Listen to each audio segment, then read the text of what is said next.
നിങ്ങളുടെ പേരെന്താണ്? കഴിഞ്ഞ 2-3 വർഷമായിട്ട് ഇത് സ്ഥിരം ചോദിക്കുന്ന ചോദ്യമല്ലേ. എന്റെ പേര് അറിഞ്ഞൂടെ?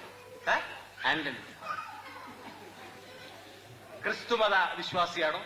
പിന്നെ ആന്റണി എന്ന് പറഞ്ഞ പിന്നെ വേറെ മതം, ക്രിസ്തുമതം അല്ലാതെ. കുറ്റം ഏൽക്കുന്നോ?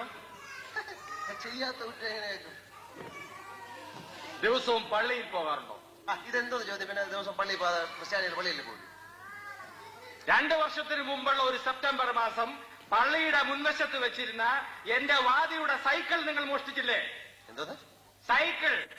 സൈക്കിളാ? സൈക്കിൾ, അതെ സൈക്കിൾ. എന്താണ് സൈക്കിൾ? എന്താണ് സൈക്കിൾ? എന്താണ് സൈക്കിളാ? അയ്യോ, എനിക്കൊരു മൈക്കിളിനെ പരിചയം. മൈക്കിൾ. ഇവരാണ് ഈ മൈക്കിൾ പ്രയോഗം തന്നെ ഇയാളുടെ കള്ളത്തരത്തിന്റെ തെളിവാണ്. ഇയാൾക്ക് സൈക്കിൾ എന്തെന്ന് അറിയില്ല പോലും. എനിക്കറിയില്ല, ഞാൻ കണ്ടിട്ട് പോലുമില്ല സൈക്കിൾ. ഇയാൾക്ക് സൈക്കിൾ അറിഞ്ഞു എന്ന് പറഞ്ഞാൽ മാത്രം മതി പ്രതി കുറ്റക്കാരനാണെന്ന് തെളിയിക്കാൻ. ശാലൈ proceed your honour. Yes, proceed. ചവിട്ടിയാൽ ഉരുളുന്ന ഒരു സാധനം കണ്ടിട്ടുണ്ടോ? ചവിട്ടിയാൽ ഉരുളുന്ന ഒരു സാധനം. ഇവരാണ്. എന്താ പറയൂ? പന്ത്. അതല്ലടോ. പിന്നെ ഇങ്ങനൊരു ഹാൻഡിൽ, ഒരു സീറ്റ്, അതിൽ കയറി ഇരുന്ന് സഞ്ചരിക്കുന്ന ഒരു സാധനം കണ്ടിട്ടുണ്ടോ? ഇവരാണ്. ഓട്ടോ. ഓട്ടോ. ഓട്ടോയ്ക്ക് 3 വീലില്ലേ? ഇത് 2 വീലുള്ള റോഡേ കൂടി സഞ്ചരിക്കുന്ന ഒരു സാധനം, ചവിട്ടുന്ന സാധനം.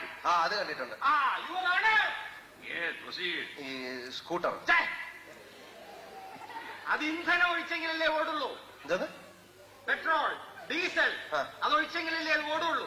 ഇത് പെട്രോൾ ഇല്ലാതെ 2 വീലിൽ റോഡിൽ കൂടി പോകുന്ന ഒരു വാഹനം. അത് നിങ്ങൾ കണ്ടിട്ടുണ്ടോ? അതെനിക്കറിയാം. പറയൂ. ഇവരാണ്. അത് പറയൂ. കാളവണ്ടി. കാളവണ്ടി ഉരുളവണെങ്കിൽ കാള വേണ്ടേ? വലിയ ആൾക്കാർക്ക് പിടിച്ചോണ്ടിങ്ങനെ പോകാൻ കാളയില്ലാതെ. ഇത് കാളയില്ലാതെ, ഇന്ധനമില്ലാതെ റോഡേ കൂടി സഞ്ചരിക്കുന്ന ഒരു വണ്ടി. അതെനിക്ക് മനസ്സിലായി. റിക്ഷ. റിക്ഷ.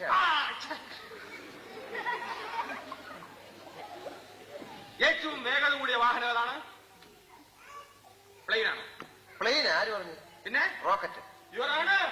പ്രതിക്ക് റോക്കറ്റിനെ കുറിച്ച് അറിയാം, സൈക്കിളിനെ കുറിച്ച് അറിയില്ല.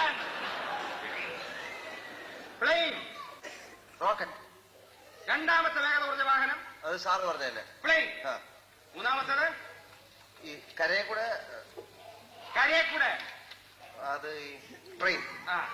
അതിന് താഴെ ബസ്. അതിന് താഴെ കാർ. അതിന് താഴെ സ്കൂട്ടർ.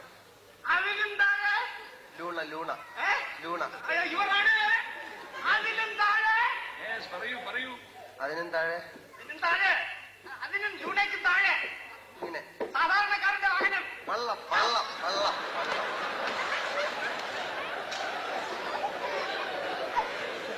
വള്ളം. Don't be despondent. Come on, proceed. Don't waste time. നിങ്ങളുടെ വീട്ടിൽ അടിക്കടി കത്തുകൾ വരാറുണ്ടോ? കത്തൊക്കെ വരാറുണ്ട്. ആരാണ് കൊണ്ടുവരുന്നത്? ആരാണ് സാധാരണ കത്ത് കൊണ്ടുവരുന്നത്? കത്ത് കൊണ്ടുവരുന്ന പോലീസുകാരനാണോ? പോസ്റ്റ്മാൻ അല്ലേ? അപ്പൊ അറിയാനല്ലേ. എങ്ങനെയാണ് അയാൾ കത്ത് കൊണ്ടുവരുന്നത്? എങ്ങനെയാണ് പോസ്റ്റ്മാൻ നിങ്ങളുടെ വീട്ടിൽ കത്തുകൾ കൊണ്ടുവരുന്നത്? അയാള് നടന്നുകൊണ്ട് തരും. ചവിട്ടിയ കറങ്ങുന്ന ബുദ്ധിയിലുള്ള എന്തെങ്കിലും ഒരു യന്ത്രത്തിന്റെ പേര് പറയാമോ? ചവിട്ടുമ്പോ കറങ്ങുന്ന യന്ത്രം. തയ്യൽ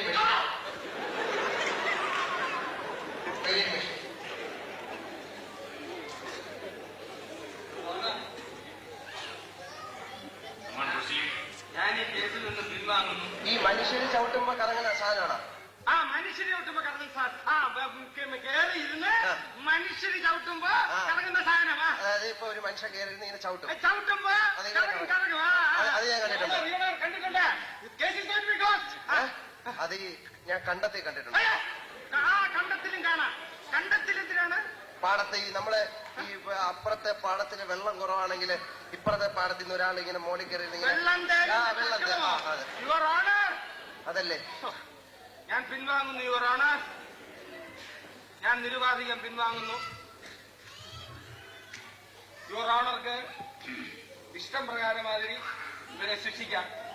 I am sorry. Yes, I am going to declare my judgment. 1000 അപരാധികൾ രക്ഷപ്പെട്ടാലും ഒരു നിരപരാധി പോലും ഒരിക്കലും ശിക്ഷിക്കപ്പെടാൻ പാടില്ല. സൈക്കിൾ എന്താണെന്ന് പോലും അറിയാത്ത ഈ നിഷ്കളങ്കനായ ആന്റണിയുടെ മേൽ മനഃപൂർവ്വം കെട്ടിച്ചുമച്ചതാണ് ഈ കേസ് എന്ന് കോടതിക്ക് പൂർണ്ണ ബോധ്യം വന്നിരിക്കുന്നു. അതിനാൽ ആന്റണിയെ വെറുതെ വിട്ടുകൊണ്ടും വാദിയെ 1000 രൂപ പിഴയും 6 മാസം തടവരവും. ബഹുമാനപ്പെട്ട കോടതി, ഞാൻ നിഷ്കളങ്കനാണെന്ന് കണ്ടുപിടിച്ചല്ല. അപ്പൊ ഇനി ഇവന്റെ മോട്ടിച്ച സൈക്കിൾ എനിക്ക് റോഡിൽ കൂടെ ചവിട്ടിക്കൊണ്ട് നടക്കാം.